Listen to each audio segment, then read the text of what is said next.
My name is Maya Rodriguez. I am here in Phoenix, Arizona. It's bright and early here at 7 a.m., so thank you all for joining us this early. My daughter's name is Gianna. She goes by Gigi.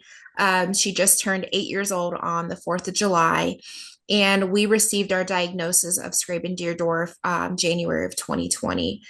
I have worked as a special education administrator for 10 years, and I was asked to co-present this presentation just to give our parents a little bit of insights of what school looks like for our kids as they become of school age and they navigate different resources.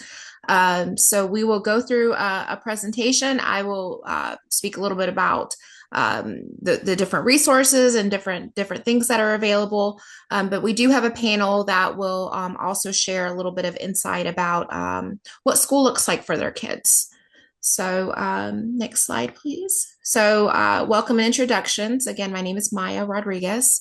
And then we'll talk a little bit about what school looks like for our different kids. And then I will speak a little bit about understanding what special education is. And then we'll close out with just answering some questions if there are any.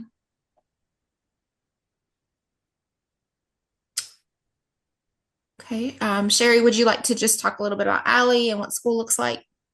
Sure, absolutely. Like I said, my name is Sherry Blake. My daughter Allie is 17. We live in Oklahoma City, and we do a hybrid school model.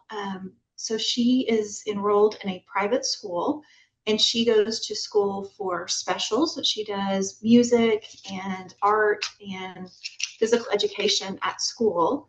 And then we supplement. So she goes to school part-time, and then at home we have like a reading tutor that works with her, and we do outside therapies. She goes to ABA therapy, speech therapy, and then she works on kind of life skills at home. And so we have a one-on-one therapist with her that kind of is with her all day. They'll either be with her at home working on those life skills or taking her to her therapies, or she'll be in school working on the socials. We chose this kind of for a couple of reasons. Our public school system in Oklahoma is not very good. And I was not comfortable that she would be getting what she needed. There is a model in Oklahoma where you can get some like a voucher system, so you are able to have some flexibility. And so we tried it when she was younger and it worked, so we kind of stuck with it. As she has grown, we've had to kind of not do as much of education at the school and do more private, just because she's got such a gap between where she is educationally versus the other kids her age. So that's kind of why we designed it that way. In addition, at 17, I'm way more interested in life skills and her independence than I am trying to get her to do math, because we've been working on it for 17 years, and it's just not going to happen. So she has a couple of little part-time jobs as well that she helps with during the week. She volunteers at a retirement community, and then she also helps at the school is part of a church, and they do Meals on Wheels where they prepare meals for elderly people. So she helps in that. So she's got a little bit of a job. And then also we supplement a lot with kind of outside activities. She really loves doing yoga. And we've also learned that for her to do yoga and a lot of physical activity really helps with her anxiety. So that is kind of part of our school curriculum.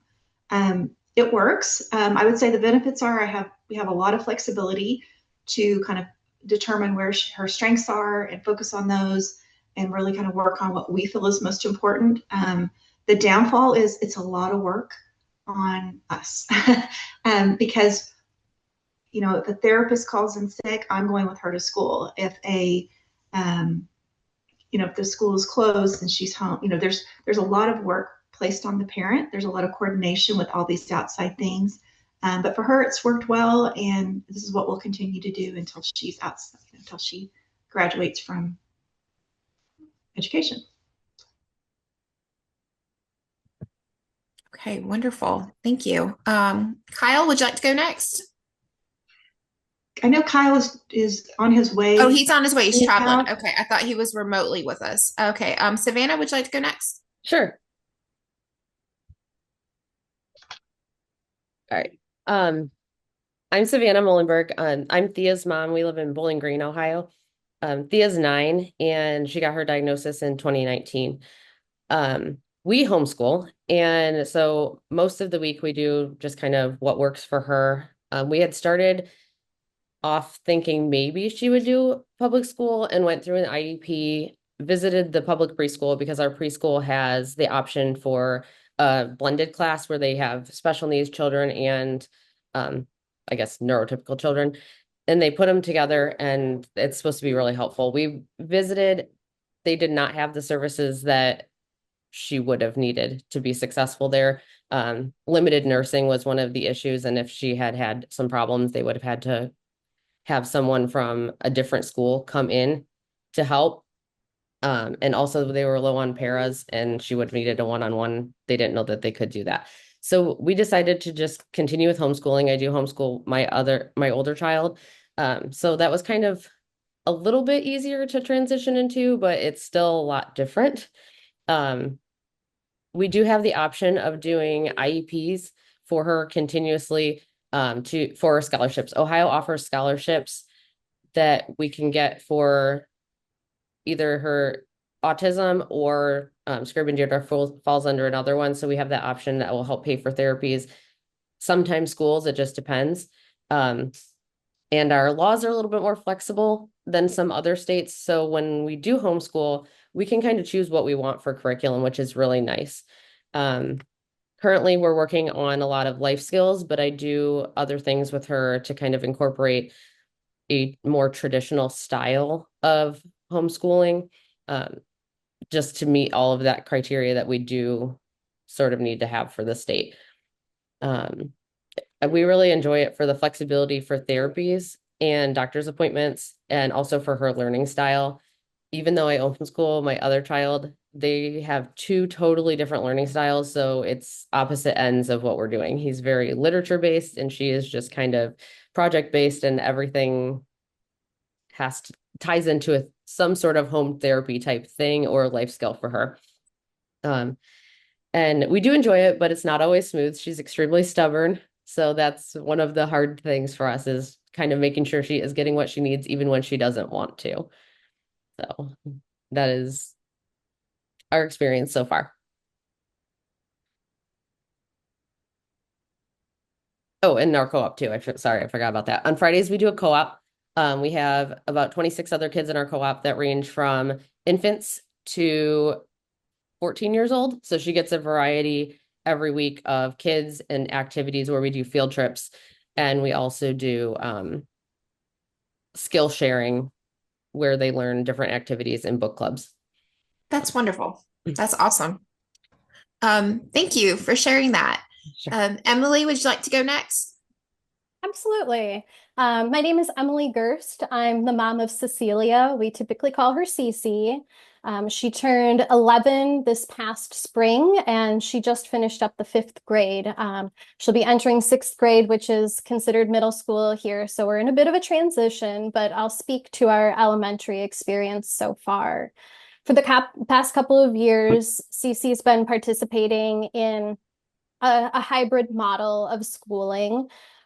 She does her core academics at home with me, but this is with the support of our home district's virtual charter school, which is not something that I had imagined doing, but has been such a wonderful experience. And I'll be able to dig into that a little bit more.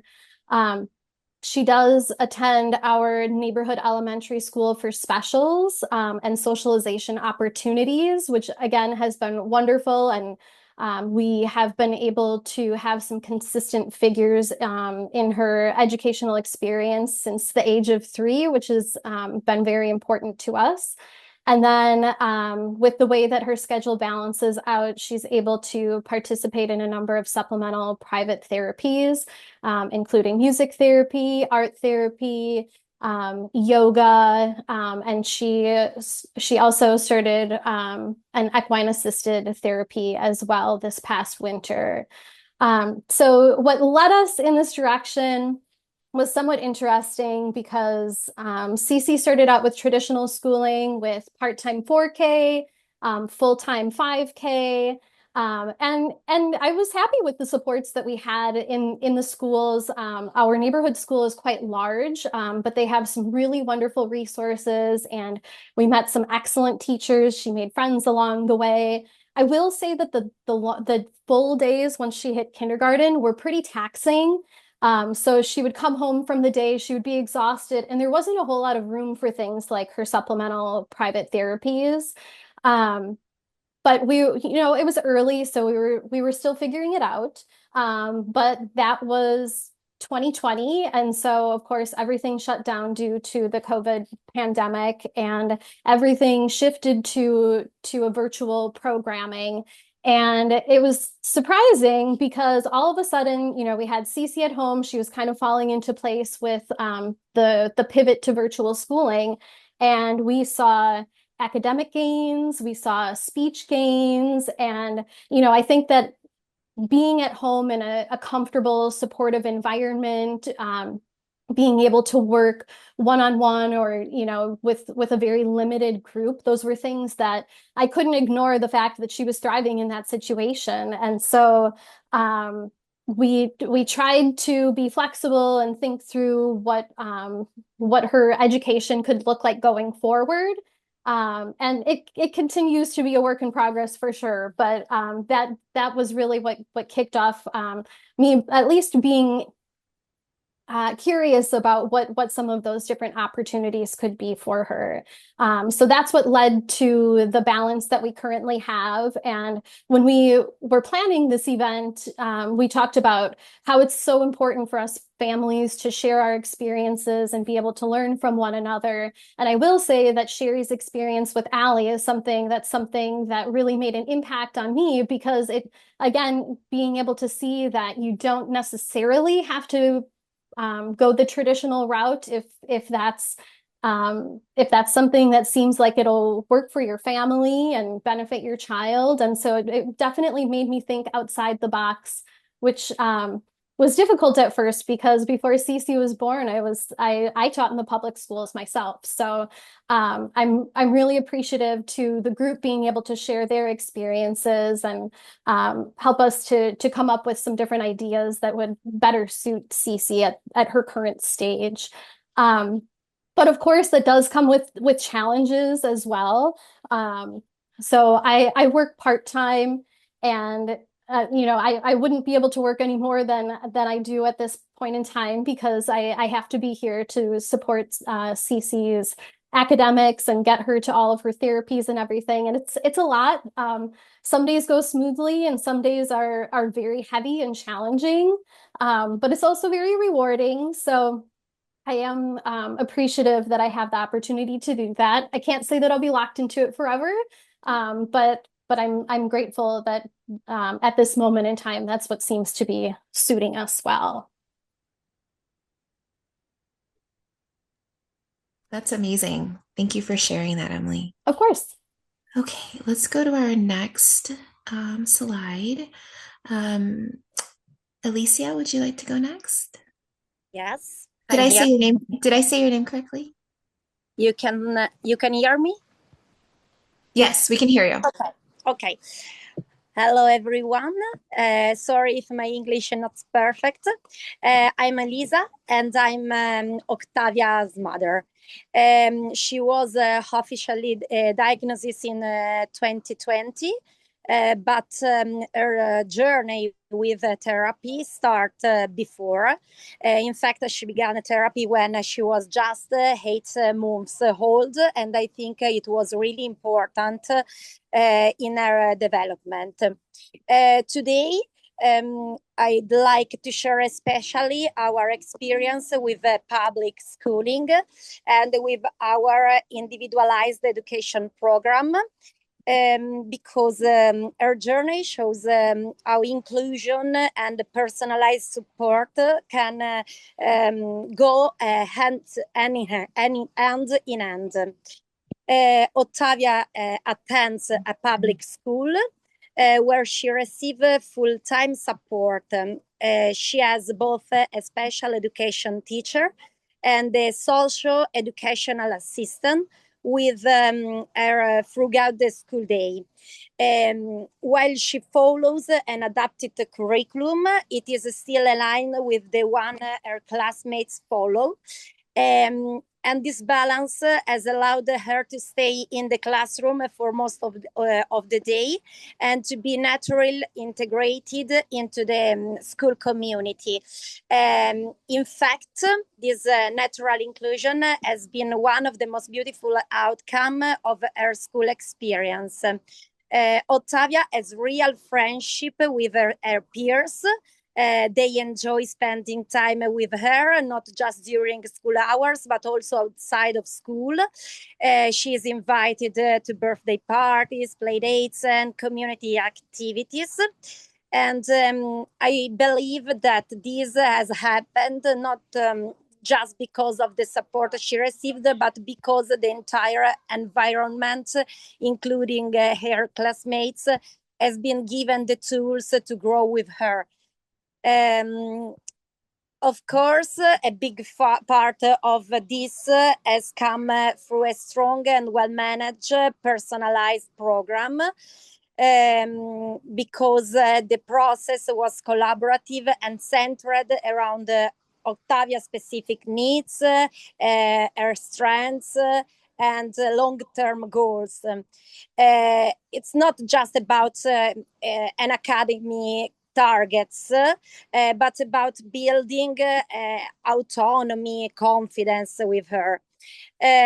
We meet regularly with the school team to adjust the plan and to ensure everyone is working toward the same goals, also with therapists. Outside of school, Ottavia's week is also filled with therapies that support her growth.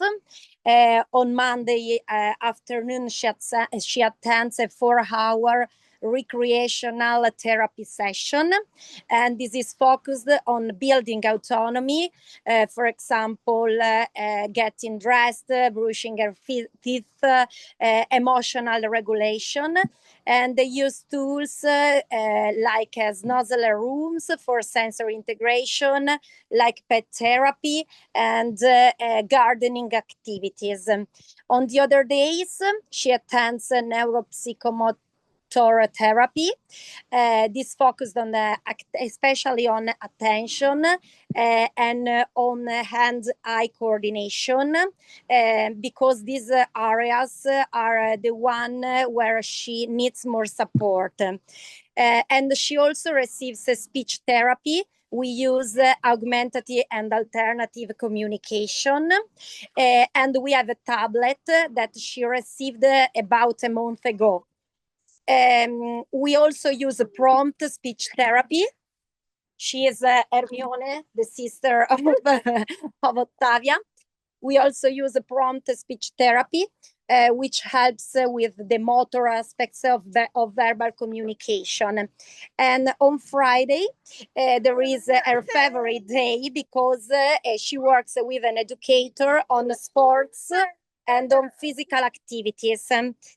She loves, for example, dance and swimming, and we like to see her she improve in all the aspects thanks to the sport. Sorry, but I think that Hermione finished the puzzles. But I hope that this sharing is important, and thank you for giving me the opportunity to speak in this panel. Thank you for sharing that. Sounds like we're all need to move to Italy. You have wonderful supports there. Okay. So thank you for sharing that. So I think Laura is not on the call. She is out in Alaska with Cyrus, and he, I believe, is 17. And she homeschools him. And then Jackie is out in Boston. And I remember her sharing, she's not on the call, that her public school journey was going well for her. She found some really good supports out there in Boston. And then Kyle, was he able to hop on? I don't want to skip. Yeah, I'm here, Maya. Okay, I got back in. So perfect. thanks for your patience while I traverse from a kiddo's appointment. Good morning, welcome. Hi, everybody. So there's my handsome little guy, Rowan, down there. He is 7. He's going to be turning 8 in 2 weeks today. So we got started in kindergarten, and he was in a traditional elementary school with a classroom of his peers as well as neurotypical children. So it was really great, wonderful program. We did 5 days a week there, abbreviated days, good student to teacher ratio. We felt really comfortable. He was diagnosed in February of 20, but then COVID hit, and that teacher actually left the district, and the following year was not a good fit. September, October, they were piecing together the educators, and it just when she left, the program left. There's no other way to say it. So during that time, Rowan was very there he is being a silly. But during that time, he was quite medically fragile. Seizing every week, ICU visits, just fragile. No other way to put it. So we actually did what was called homebound services, where they would come to the home and do some very, very, very light education. Um, Drawing a circle on a paper. It wasn't working. So we actually elected to discontinue that, focus the year on medical.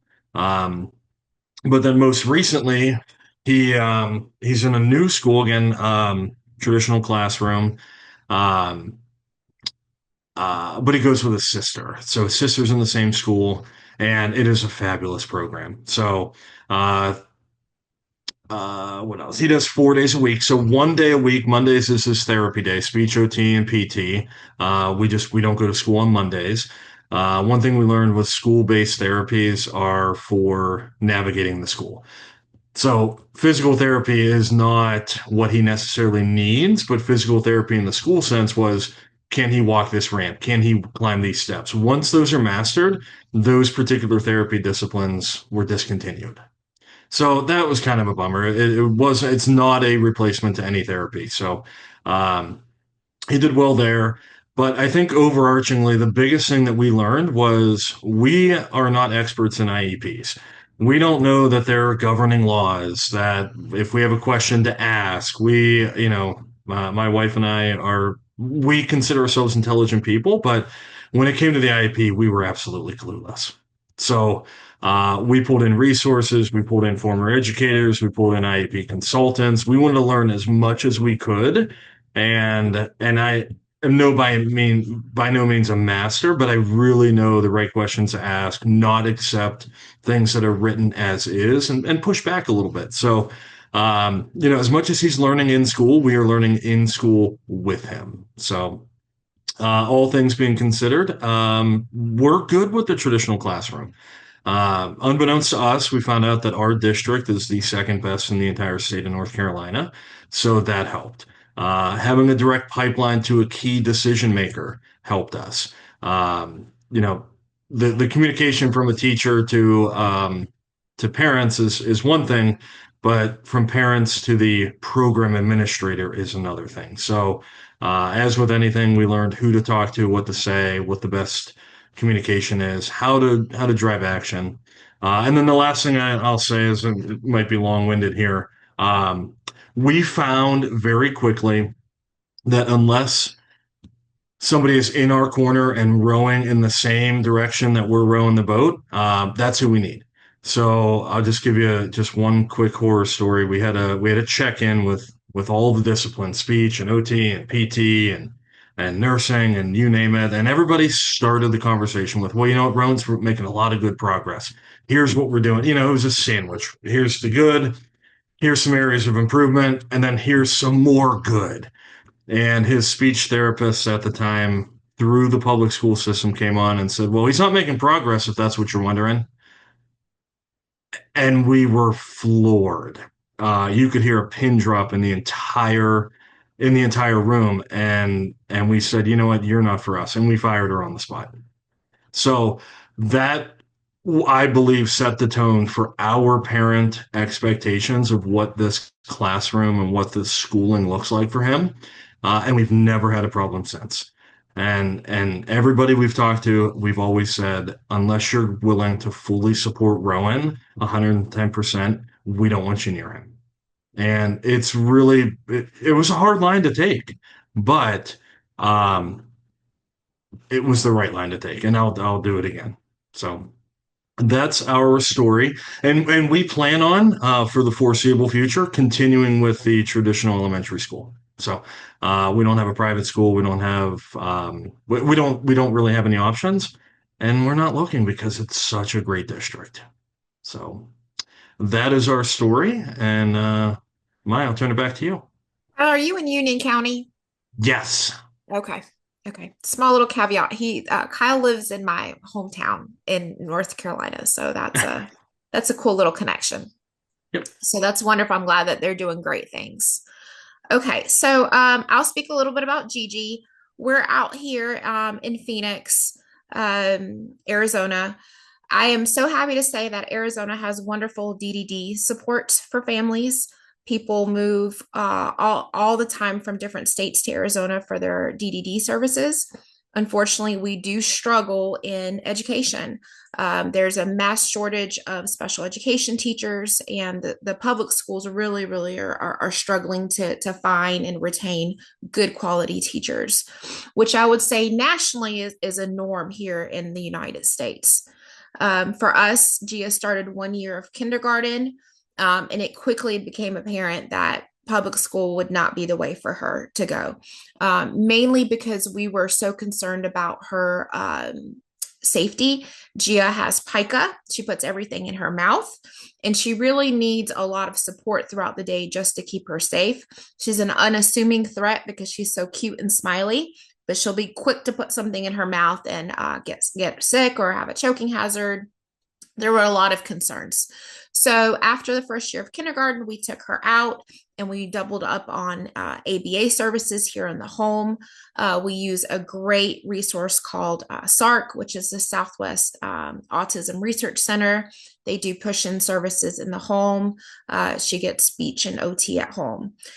We do use the Empowerment Scholarship, similar to what Sherry was speaking of in Oklahoma, where the money that would have been allocated to the public school, we're able to access that money and provide her with things to provide like a homeschool experience for her.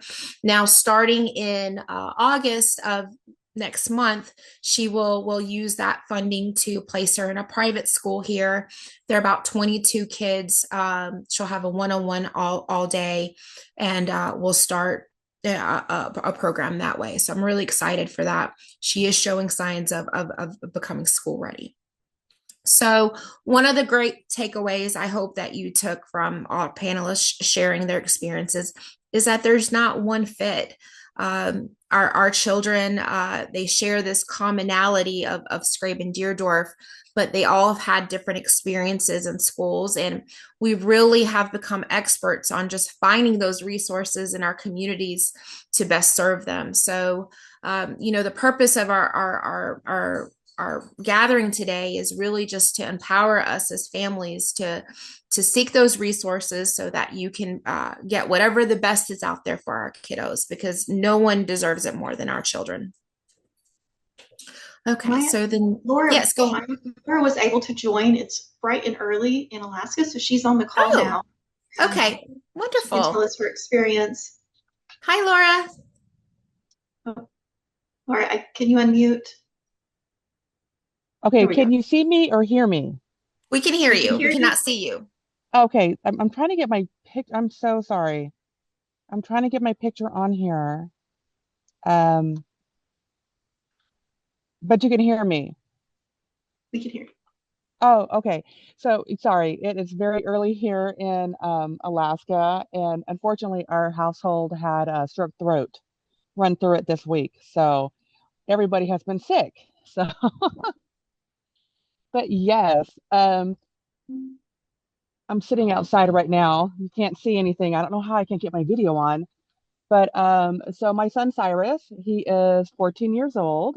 He was diagnosed back June 18th of 2018. So he was about 7 years old when he got diagnosed. And we are very fortunate. He went through a genetic testing down in Houston, Texas. They were excellent. And he started school. He did a brick and mortar school from elementary all the way to sixth grade. But he was in a structured learning classroom, and we had excellent teachers. We had excellent TAs. They really taught me and my husband how to really connect with Cyrus in his learning process. When COVID happened here in Alaska, all the schools did shut down, so we did remote learning. And it was then that I realized that me and Cyrus really connected with homeschooling. Uh, and so when he got into middle school, we decided to take him out of the brick and mortar school and homeschool him through in a program here in Alaska called IDEA. So we have been doing that. He's going to get ready to go into high school, ninth grade next fall. He does do private therapies with speech, occupational, and physical therapy at least 3 to 4 times a week. So for us, that's just been the best process for him. And I'm sorry for the background noise. I'm outside.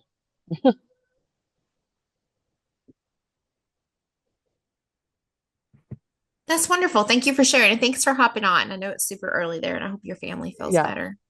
thank you. Okay. All right. So we discussed a little bit about what school looks like for our children. So let's go to the next slide. Okay, so I wish I would have put a slide in here to talk about this. I think it is noteworthy in that special education did not really come to play in the world until about 1975. So when you think about civil rights and that whole era of what humans have rights of, disabilities were not really spoken of, or there were no services for students or children if they were born with any exceptionalities until 1975. And in 1975, the United States passed a law called the Free and Appropriate Education. If a child was born before 1975, they were either kept at home with their families or institutionalized. And so that time in 1975 is when we started seeing integration of children with disabilities in schools. That law, I believe 1994, changed to the IDEA Act, which is the Individuals with Disabilities Education Act. And that law is really the governing behind what makes our kids have the resources they do in schools. So what is special education? By the definition, it's specialized instruction, provides specially designed instruction to meet the unique needs of a child with a disability. And so what that means is that our children need something above and beyond what a typical child would need in their grade level. And within that, the law is written in that children should be around their typical peers to the greatest extent possible.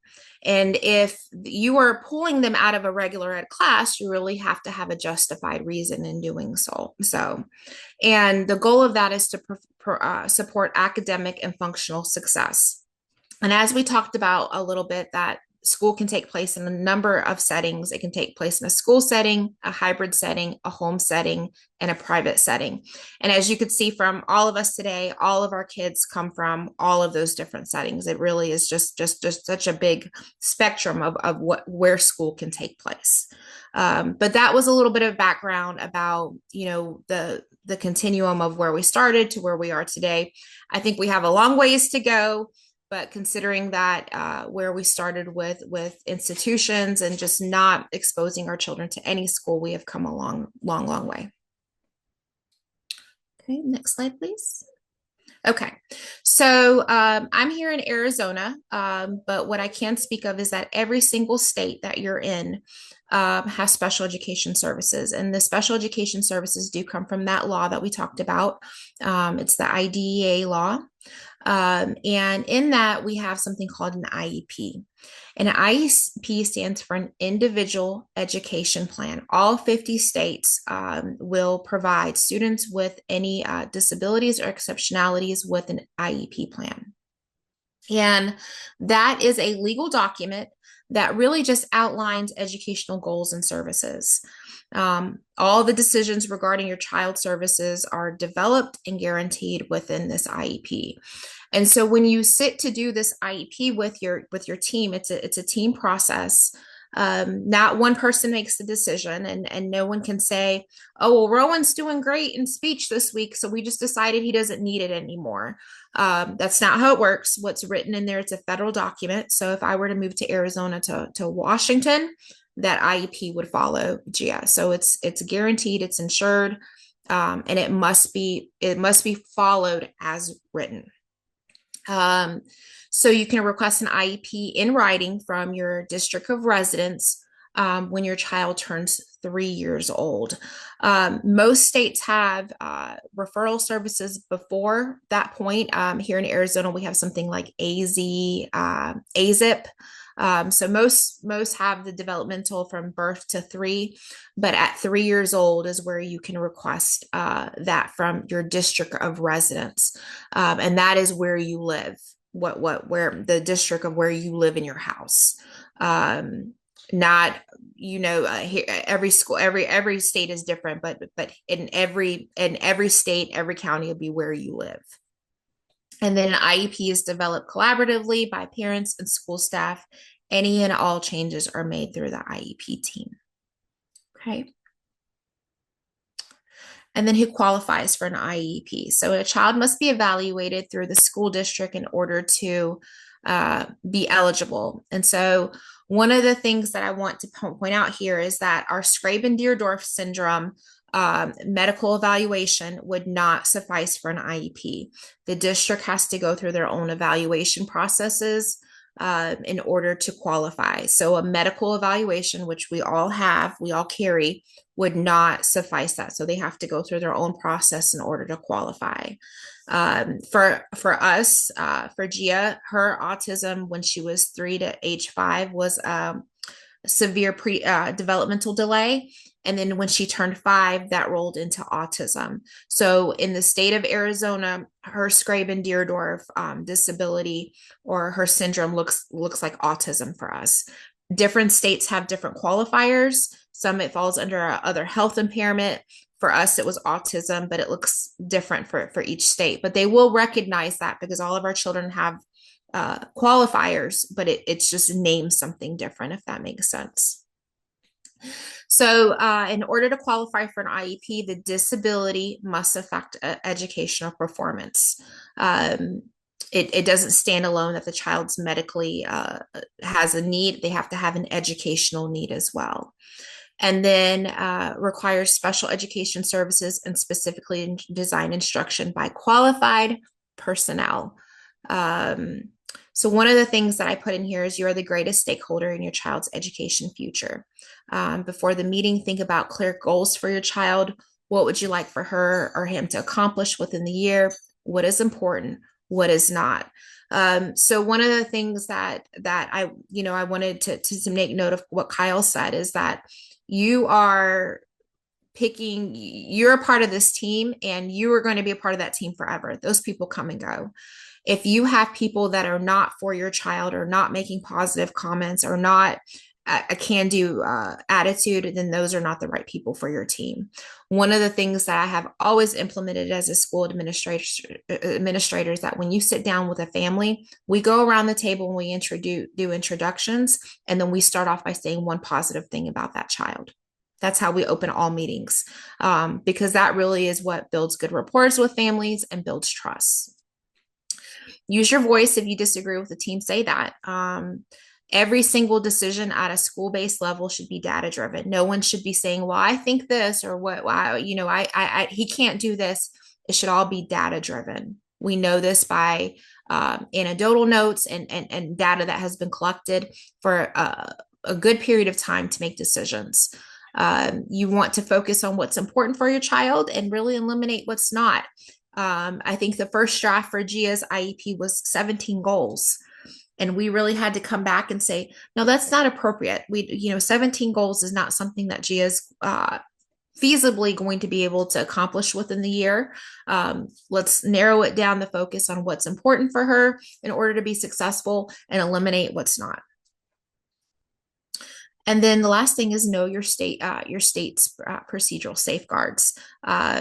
Every single state has, you have procedural safeguards that you as a parent, if you have a disagreement or there's something that that you feel is not right, you do have resources that you can reach out to help clarify or to I guess go up the chain, if you will. Okay. All right. So what is inside an IEP? And every IEP in every state is going to be written in a very similar format. So an IEP is written by a certified special education teacher. Now, I want to just say that, I did mention that there's a shortage of special education teachers, certainly here in Arizona, but nationally. So you want to really make sure that you understand the qualifications and the credentials of who is writing what in your child's IEP, because they have to be certified personnel. The school is responsible for hiring and providing support through certified personnel. And sometimes schools can find little caveats because there are caveats in everything, as you know, to provide services that are by personnel that is not qualified. So this is the time to ask, is my child getting services through an occupational therapist or through an occupational therapist assistant? Because it does matter. The education and the experience and the qualifications are different. So please take note of that. So in the IEP, it's going to start off our present levels of functional performance to include the academic, social, emotional, physical, and communication. You're going to have annual goals in there. You're going to have the special education services, whether the child's getting speech or PT, OT, transportation. Public schools in the United States provide door-to-door transportations. Charter schools may not. Private schools, like what we're going into, will not. Remember that an accommodation is something extra that we're providing, whereas a modification is something that's being changed. And then placement. Is your child going into a regular ed class with support? Is your child in a resource class all day? Is your child in a hybrid setting where they're half day at home and half day at school? Is there a modified schedule where they start school 8 and they go to 10:30? So everything that you decide within your child's educational journey should be really clearly described and set in stone within that IEP. And if you need to make any changes, the proper channel, and really the only channel, is to made through that IEP team, because that's your guarantee that what's being done is done. So if Rowan's being guaranteed 30 minutes of speech each week, you better believe he needs to get 30 minutes of speech every week, because if not, then you're owed some compensatory time and whatnot. So what's written in there is set in stone. It cannot be changed by just one person. Okay. Next slide, Sherry. Okay, school evaluations. How do I request an evaluation? You're going to start by writing a written request, not a verbal request, to your school district. Make sure you keep all copies of your communication. By law, the district must respond with a specific time frame. For us in Arizona, it's 15 days. I checked, most of our states are about a 15-day timeline. It's pretty reasonable. After the 15 days, if you haven't heard anything, then I would definitely follow up and see what's going on. And then evaluations must be completed within a 60-day timeline. And then for us, when Gia was evaluated, we didn't do any evaluations. It's really hard for Gia's pre-verbal uses a communication device. So they basically copied and pasted everything that the medical team had performed.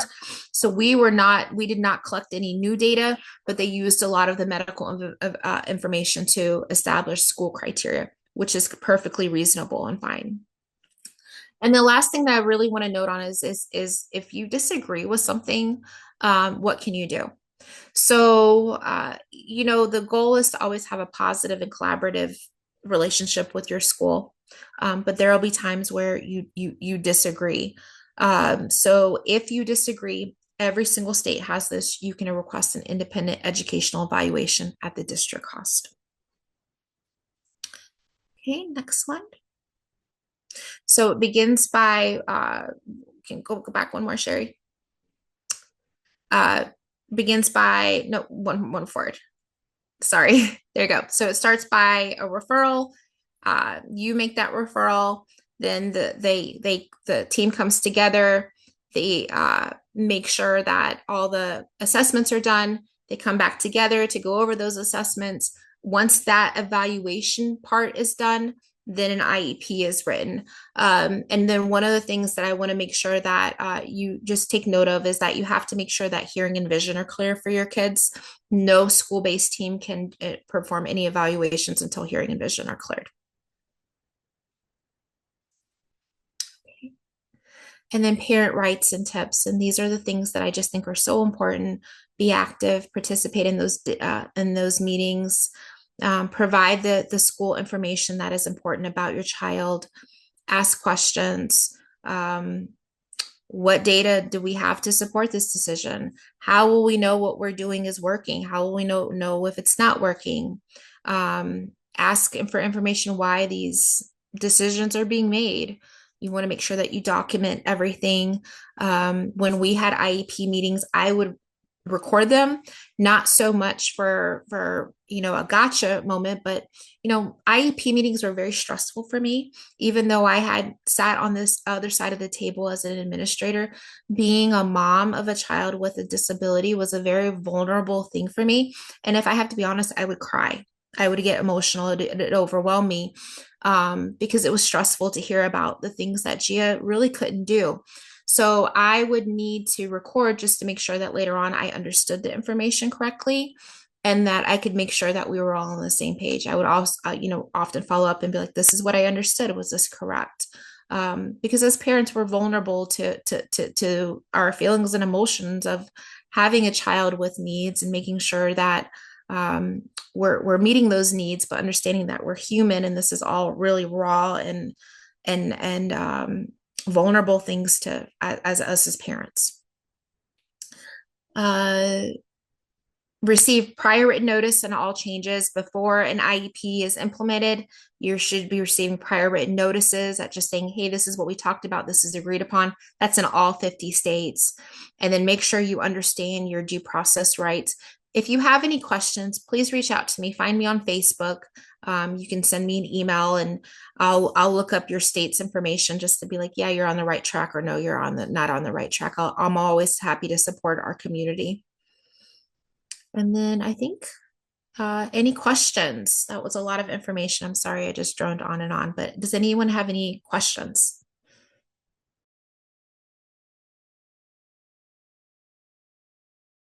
I feel like I have a lot of questions, but like they're kind of all over the place. But I appreciate everyone giving their perspective. It's so interesting to hear across the globe the different things that are offered. And like we are at just such a pivotal point with Sabina. She's going into first grade. And so California, we have it, our district has been amazing with the services that they provide.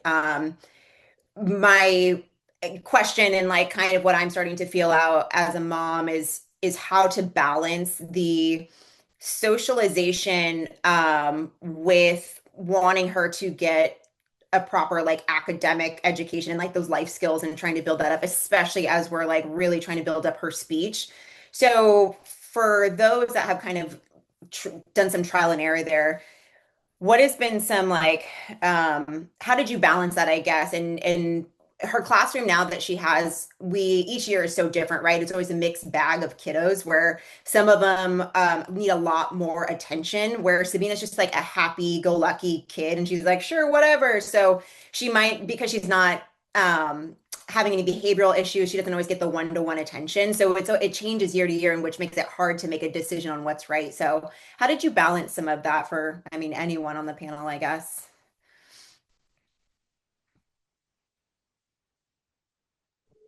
Well, I guess I'll start off with Gigi. So for us, Gigi showed no kind of no no interest in socialization until really just about now. So we kind of took her lead on that.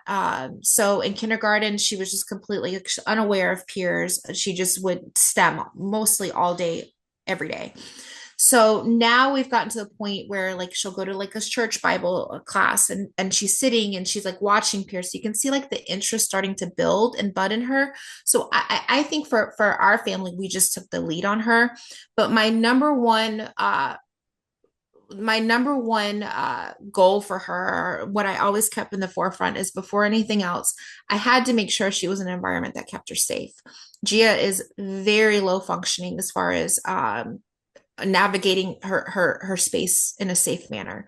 So huge elopement, huge pica, putting things in her mouth. So every decision always came is the school staffed to keep her safe? Do they have the resources to keep her safe? And if the answer to that was no, then that was a no-go for us. We could not move forward. So now I think that keeping those pivotal questions like, is she showing an interest? And can this program keep her safe? So those were the two that guided me. I don't know. And does anyone else want to chime in? I mean, I can tell that our experience, because ours has changed as Allie has grown. When she was like in first grade, we definitely had more of an education focus as opposed to life skills, because at that point she was able to do the work of the other kids. So we did have her, even though she was in the private school with an aide, she was attending classes. She was doing modified work. So if they had 10 questions, she did 2 of them, but she was able to do the work. I did not worry as much then about life skills. We did school about half a day because that's about what her ability to hold it all together was. Honestly, by noon, she was exhausted. As she grew, those things changed. So as she got to middle school, she was not able to keep up with the kids academically, and we saw her anxiety go through the roof. And so because she was in a private school, we had a lot of flexibility. We talked to the administration, and we decided that from a social aspect, from an emotional aspect, she was much more fitted to be with first to third graders as opposed to fifth and sixth graders. At that point, the kids were preteens. They're talking about boys. She didn't care. I mean, she wanted to, play on the playground. So we actually had her go to a younger class. So even though she was, 9 or 10, she was going to second grade class for academics and for the socialization, and then again supplementing. So we've kind of changed what we did, and then now that she's 17. She gets her socialization again a lot of times with younger kids, because that's where she's comfortable, and they talk to her, and they don't 17-year-old girls aren't as interested in doing things with her as 8-year-old girls, because she has the same interests. So we've just kind of figured out where she is emotionally and socially, and that's where we've tried to place her, which honestly has been a challenge for mom, because I want her to be a teenager, but she's not there. So we're trying to figure out where is she, and that's where we place her. So it looks different because of that. Thank you, Sherry and Maya. Yeah, Maya, to your point, safety is just paramount. One thing that was neat is our school has Class Dojo, so it's like a secure Facebook feed where they could do announcements and post photos. One year we noticed that Rowan wasn't in the photos. He would, he'd be left in the shadows, not wanting to socialize, you name it. So I had brought that up. I said, where's Rowan? And, he was oftentimes, both figuratively and proverbially in the corner. Left to his own devices, he would stay isolated. So, that was an opportunity to say, what, if he's not going to self-engage, please work with him to engage. So again, that little platform was a peek inside the classroom, which was really nice to see. And we made progress from that.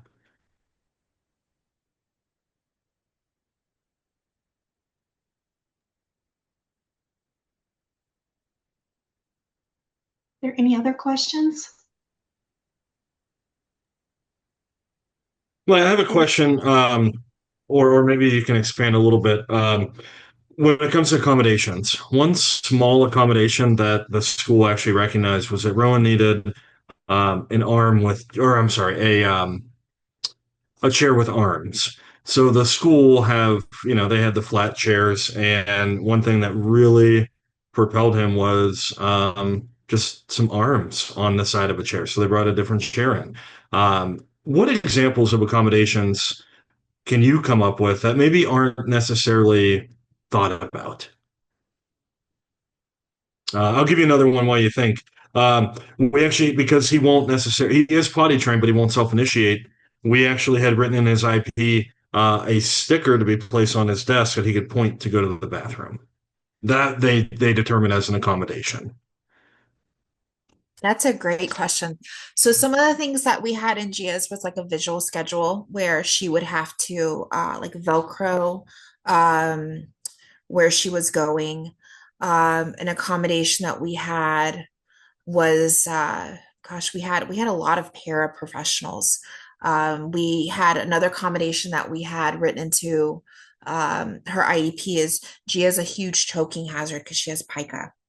And so we had all of our everyone who came in contact with Gia, we had the does everyone know what those the life vac? Is everyone familiar with that? So every room that she was in would have a life vac, and everyone was trained how to use the life vac. Um, so those are things like safety wise, like my brain always goes to that because just keeping Gia safe literally is a full-time job.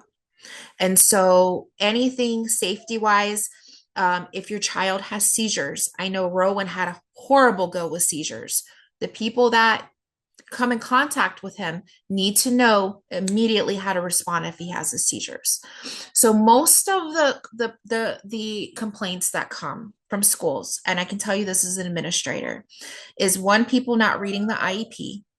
So making sure that everyone that comes in contact with your child has read the IEP. And when you start a conversation with any teacher, aide, bus drivers, you'd be surprised how many bus drivers haven't read the IEP, making sure they know of the IEP. But most of the complaints that come from the school, from parents to the schools, is that there was a plan in place and someone didn't know about it. And someone didn't know about it.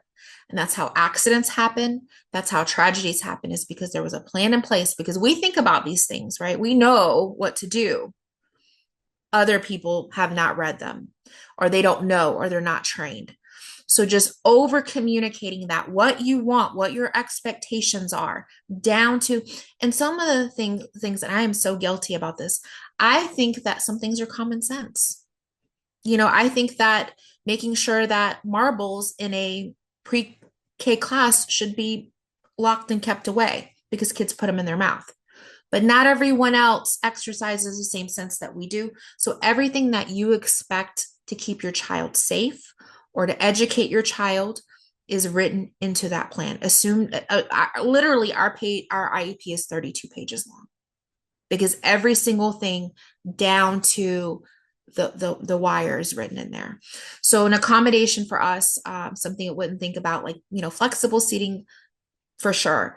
But anything to keep your child safe. If they're using transportation services, what kind of harness to keep your child in the seat is best. So every single thing that you can think about, making sure it's written in there, and that everyone that has access to your child is fully briefed about what the expectations are.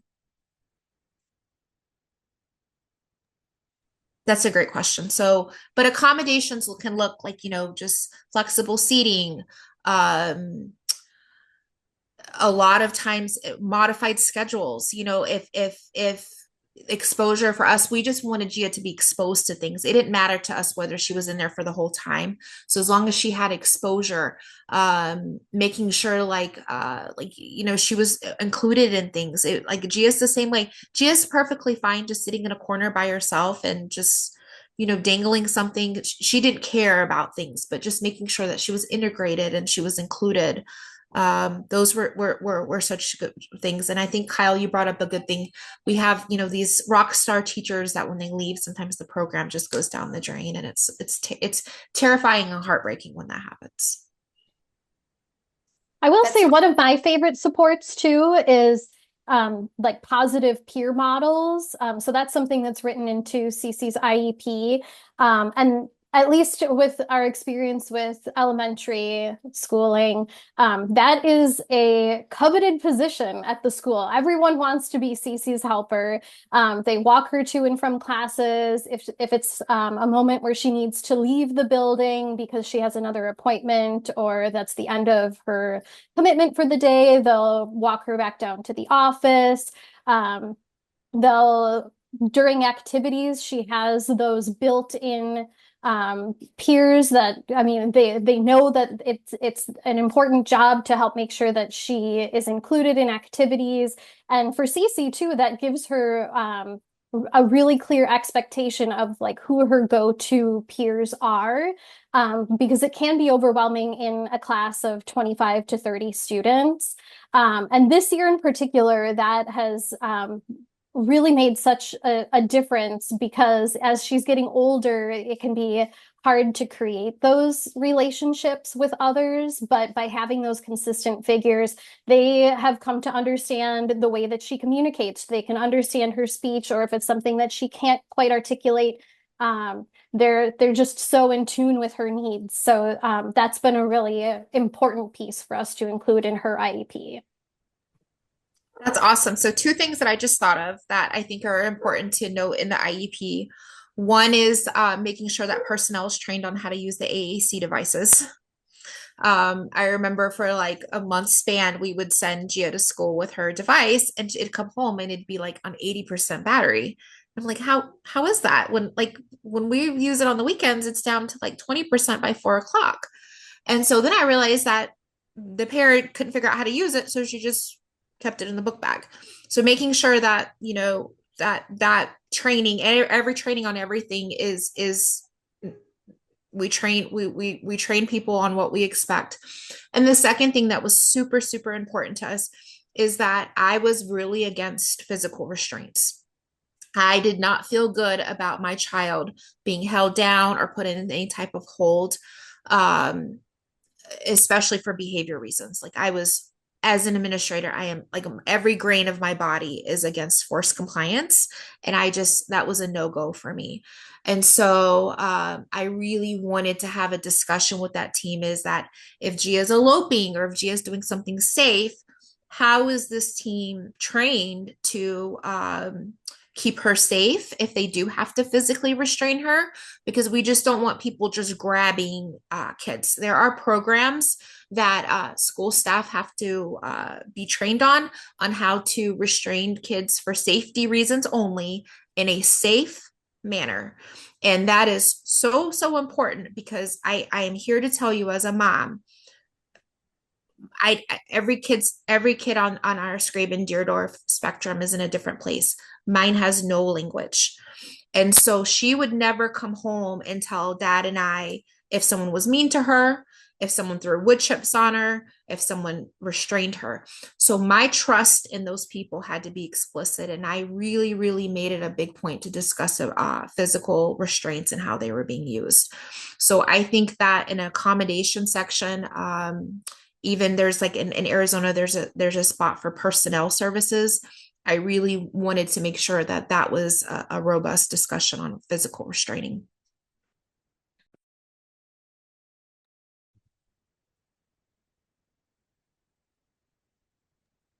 Are there any other questions? Just a comment, and it's tough. IEP meetings are mentally and emotionally tough. Like you said, these are hard to hear things. I put on my armor. I mean, it is. I honestly write the rest of the day off after these meetings, quite honestly, just to recover, just to emotionally recover. They are so tough.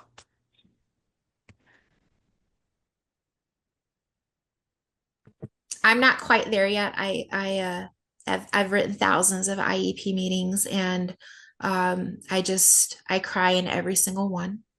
And that's why, my husband and I go together, but that's why I record them. Arizona is a one-party state where you don't have to tell the other party that we're recording. And every state's different, but I record them just so that I can listen to it again and understand. But they're gut wrenching, and luckily with us going into private school, we don't have to do IEP meetings anymore. But one of the things that I want to mention is that when you go a private school route, you lose your IDEA rights. There's no due process. So just know that if you ever decide to do a private school route, there is no like federal laws overseeing that. They essentially can do everything has to be just the same thing. You just make sure you understand what they can and cannot do.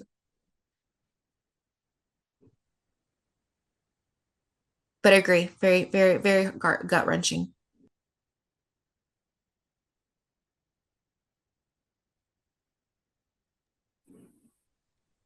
Any other questions? Helpful to hear that. No, just a comment. It's helpful to hear that we're not the only ones that find it emotionally draining. So I'm glad that you guys verbalize that.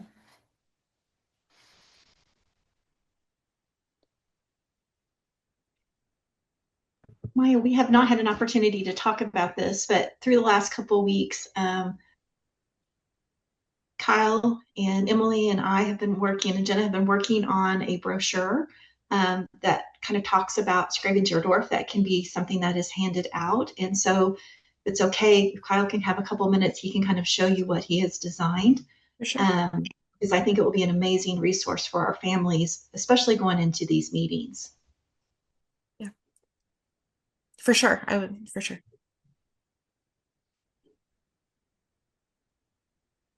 All right. Yeah. So there really isn't a whole lot of accessible information. Yes, we can direct people to the website, but there's a lot of information in there. So Sherry had this wonderful idea. Credit goes to you for starting, Sherry. You got to take it, okay? But what this is it's a trifold brochure that we're going to show you here, and I actually have the first 10 copies going to be picked up this afternoon, but you folks are the first to see this, and then we'll do a rollout strategy. But so picture mentally fold this in your head, and we've got our cover here. Oh, there you go. We've got our cover here, and then here's our inside panel. So who the audience is and what the purpose is.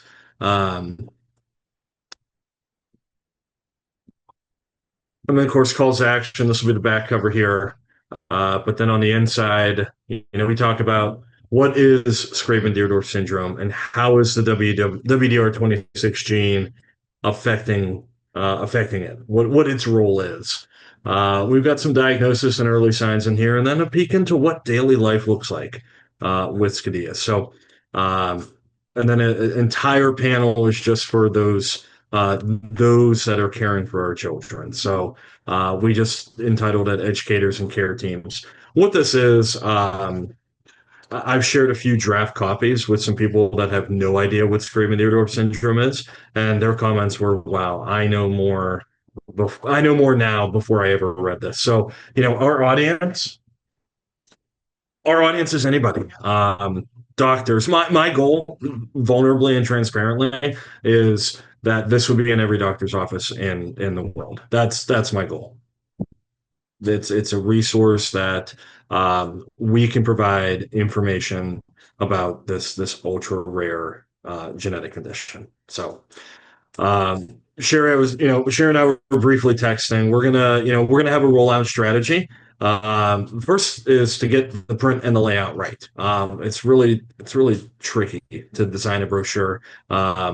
But like I said, the first 10 copies are coming out, and then the goal is to get this in anybody's hands that wants it. So, Jenna, probably going to tap on you for some communication strategies, but no charge to anybody. Just we want your name and address and where we can send 25 or 50 or 100 of these to you. This would be actually wonderful to have to give in school to your teachers an IEP meetings. This would be wonderful. I mean, the support services, everyone should have this. And then if you can send me a bunch of them, I'll give them to the SARC Foundation, which is the Southwest Autism Research Center, so that they can disperse those to different clinics. Autism clinics. I have actually a question for the panel. For us, Skraban-Deardorff, Arizona is coded as autism, because I always get deer in the headlights when I say, no, she actually has Skraban-Deardorff syndrome. And then everyone looks at me with deer in the headlights look. And I'm like, it's kind of like autism. They're like, oh.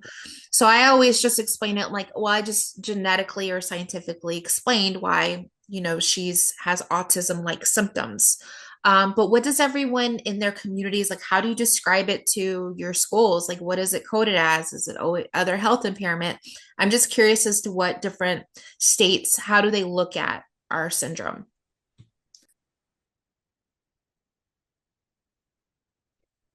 For us, I don't think there is a recognized Skraban-Deardorff code. Allison also has a brain disorder, and so that's actually what we lead with, because there actually is a code for that. So we usually lead with her hypoplasia of the corpus callosum, and then, by the way, she also has this Skraban-Deardorff syndrome. I feel like that's something that, as a foundation, we probably should try to work with our medical team, because it would be great to have, like, a true. I'm thinking, like, even like medically, when you go to the doctor and they code, we don't have a code. Right. And so we always lead with the brain disorder, because it's more recognized than this.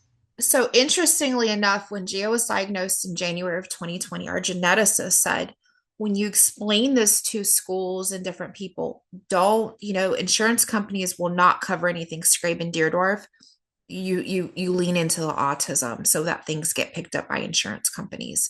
And so that's like what my brain has been taught. So I'm just curious if other people have a different standpoint or a different view. We were advised the same because it took a while for us to get Thea's autism diagnosis. But once we did, she said use it first because it's going to get us way further with everything. So in Alaska, Cyrus has been evaluated. He's going in for his next evaluation in November with a neuropsych. He is not diagnosed with autism. It would be nice if they would recognize that diagnosis, but they don't here in the state of Alaska. So in here, he is known, he is diagnosed with IDD, Tourette syndrome, apraxia, everything related to WDR26, but they don't recognize the WDR26. Have you had a hard time getting things paid for, like through insurance companies because of that, Laura? So we have private insurance in the state of Alaska, Cyrus, because of the WDR26. So Cyrus has two very rare genetic conditions. He has WDR26 and he has HED syndrome. He qualifies for TEFRA, which is a form of Medicaid that recognizes just him and not our income. So that has helped him with all of his services and private therapies. So far it's been pretty decent. Not a big headache, but the medical here in the state of Alaska is way behind. Way behind. And just to get, if I ask to be referred out of state, insurance won't cover it if we have somebody here, but we have to wait a year for something for him to get evaluated on. So that's the worst of it.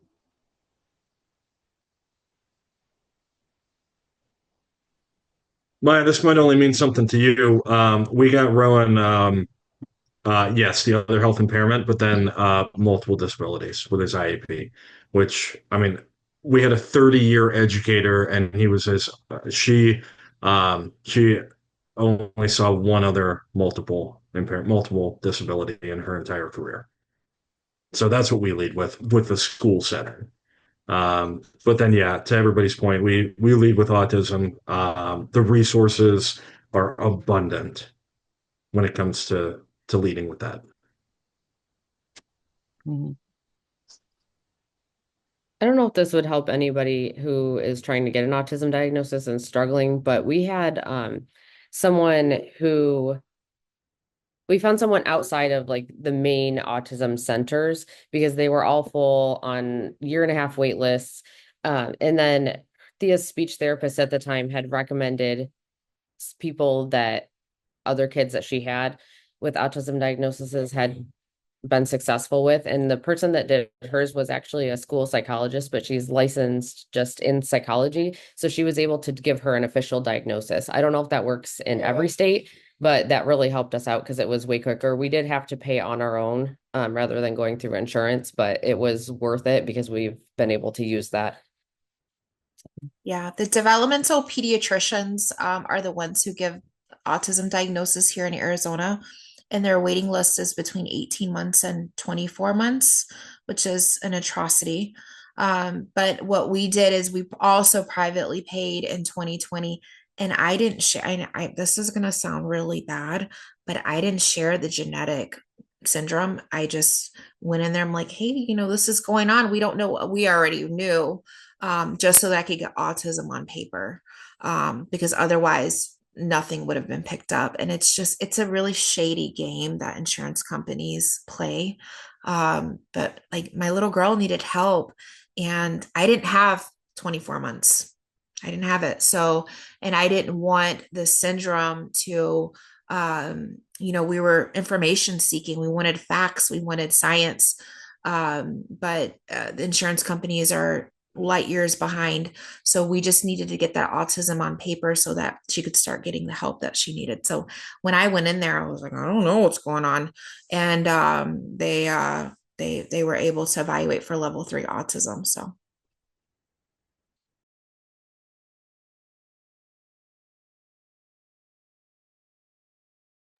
please don't judge me for that. I know that doesn't sound really honest, but we got to do what we got to do. Take care of our babies one way, right?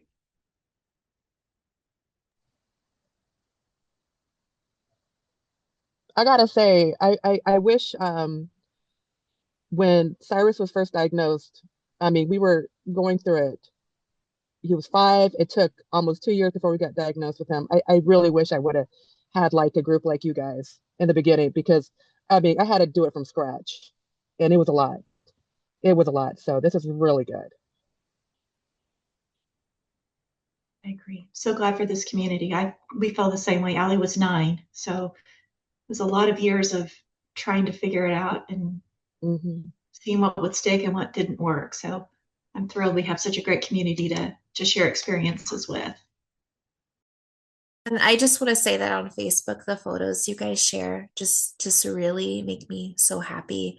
I think all of our children are like sisters and brothers all over the world because they look like they're just so cute, and it just gives me so much hope to hear and see what your children are doing. From yoga to alley dancing to her competitions to everything that you guys just post it gives me so much hope and happiness. So just thank you so much for this community.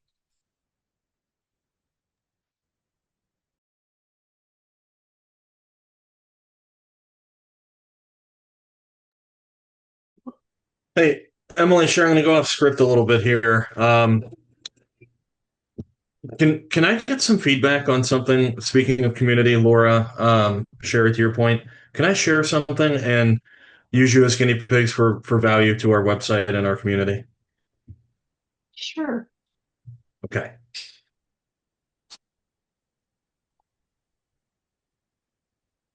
So this has taken me a lot of emotional energy to decide to do. But this is a quick reference card for Rowan. Can you see the screen? I'm sorry. This is a quick reference card for Rowan. So this is a template where we've got all of his information, our information.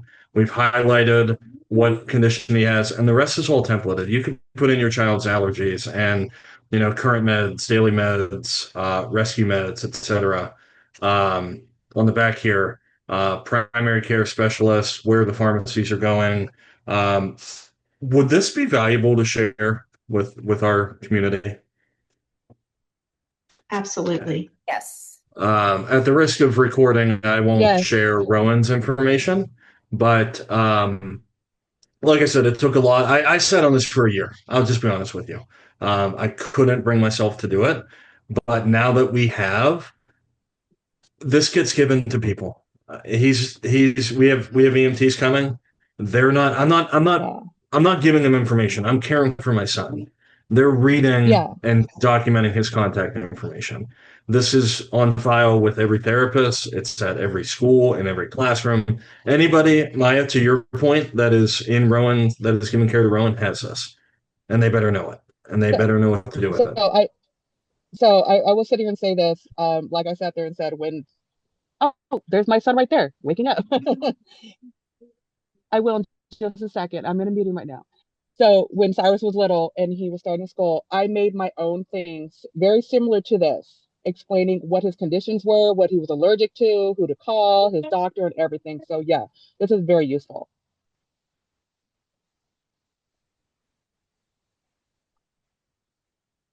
I agree, Kyle, and I think more information is always better. And we have to think in some of these classrooms, there's Exactly. 20 kids who are all complicated like our children, and even the best of teachers and the best of parents are still trying to remember what those 20 kids or those 15 kids and their allergies are. Mm-hmm. And it's a lot. So the easier we can make it, um, the better it is. Yes, if you could share that, I would definitely use it for Gigi. That's wonderful. We have something similar on our door of our of my minivan that if we were ever in an accident, it's just like an alert that she's has autism and that she's not going to be able to verbally communicate with you, and that so that's wonderful. I think the more information and the resources that we can gather and share, even just navigating an airport, what resources they have in the airport for our children, you would be amazed in the resources that are there that like I didn't know about until we had to travel and I needed these things. So yeah, like a Rolodex of like traveling, going places. Like I would love to be able to sit down as a committee and put those things together for our families and our community because we're in this together and none of these kids came out with a handbook. I know that's for sure.